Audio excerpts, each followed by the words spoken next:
This is an old mansion in Concepcion, Tarlac. Itong bahay na ito ay pagmamay-ari ng mga tatlong henerasyon ng Aquino family. At ito nga sina Servilio Aquino at si Benigno Sr. at si Benigno Jr. Simulang gawin to noong 1894 at natapos noong 1947. Inalagaan ito ng mga caretaker dito.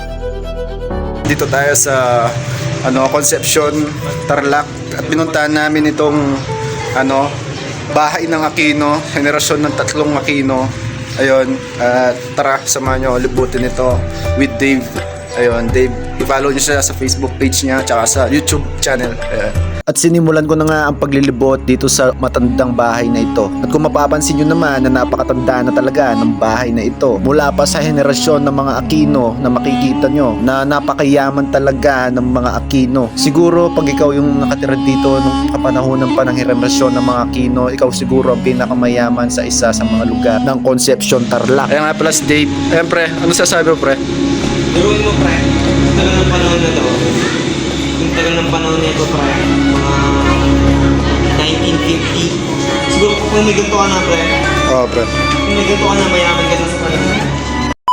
At laking pasalamat namin na pinapasok kami sa loob. Na kung mapapansin nyo naman na napakalahaba ng lamesa at napakarami ng mga upuan. At kung mapapansin nyo na napakaraming litrato. Ito yung painting oh. Grabe. Talagang historical. So yun guys, ine-explore na natin itong loob. Hindi ako makapaniwala na pinapasok tayo ng caretaker dito na si nanay. Ayan. Oo.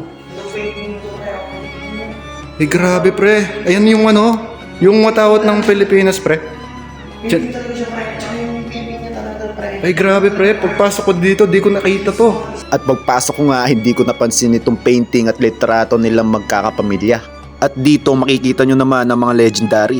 At ito ang matawat ng Pilipinas na pinainting. Ito yung kanina sinisilip ko eh. At dito yung sinisilip ko kanina pre. Grabe. Ayan o. Napaka-historical talaga ng lugar na ito. Grabe. At palagay ko dito na nagmi-meeting ang mga Aquino family. At sa tingin ko dito nagmi-meeting ang mga magkakapamilya. At may taas pa pala dito guys. Ayan kung makikita nyo. May taas pa pala dito.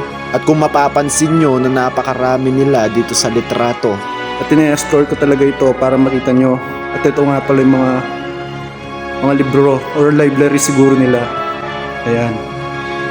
At kung mapapansin nyo na napakarami certificate. Iba talaga ang mga kasaysayan ng mga Aquino. Napakarami sertipiko at mga memorabilia. May pasalamat namin sa caretaker na si nanay na pinapasok niya kami dito. Dahil nga pinagbabawal talaga na pumasok dito sa lugar na ito kasi nga iniingatan nila ang bahay ng Aquino family. Ayan. At subukan natin umupo dito. Ayan. Pre, nakaupo nga ako pre. Nakaupo ko ni Words. Napakalagay namin. Nangingilabot ako. Grabe pre. Alam mo yun, yung lamig. Yung lamig. Ang lamig guys. Grabe yung lamig. Grabe ang lamig dito sa loob. Tanghaling tapat ha. Tanghaling tapat. Grabe, napakalamig dito. Grabe, pinapawisan ako ng nilalamig pre. Hindi ko alam kung ano yung nararamdaman ko. Nangingilabot yung paa ko. Ayun. At sandali lang kami dito kasi hindi kami pwede magtagal dahil nga diingatan nila itong loob ng bahay or labas ng bahay. Tayo sa taas. Guys, yan. Nauna na si Dave. Ayan. Grabe ba? Ay, sheesh. Pakaangas, men. Bigito naman, guys. Ayan pa si Papa Jesus. Ayan. Oh. Grabe. Ano yan, pre? Uy. Grabe. Oh. Dito siguro natutulog yung pre. Yung mag-asawa. Ayan. May salamin doon. Ayan yung higaan siguro nila ng Aquino family. Ayan. At ito pala yung sinaunang guys, sinaunang pindutan ng mga ilaw. Ayan. So, lalabas na tayo. Yan, kung makikita nyo yung labas, ganyan. Hinayaan ko na si Dave doon, hintayin ko na lang siya dito. Kasi, iba'y pakiramdam ko dito, nangingilabot ako. Baka, ito na yung chance natin para explore. Ito pa pala isang kwarto, guys, grabe. Ito pala grabe. Grabe. Grabe guys. Nangingilabot yung paa ko dito. Grabe.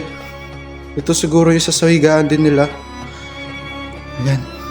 Ayan, kung makikita nyo, para magkatapat yung salamin, bawal daw yan. Kapag magkatapat daw yung salamin, parang lagusan daw ng mga multo. Na mga masamang multo. Ayan. At napakalaki ng cabinet nila. Grabe Diba? Napakaluwang. Ayan. So lalabas na tayo. At hanggang dito na lang muna. Kung gusto nyo mapanood ang full video, nasa page ni Dave at YouTube niya. Kaya sana tulungan nyo akong dumagdag ng followers at subscriber natin sa YouTube.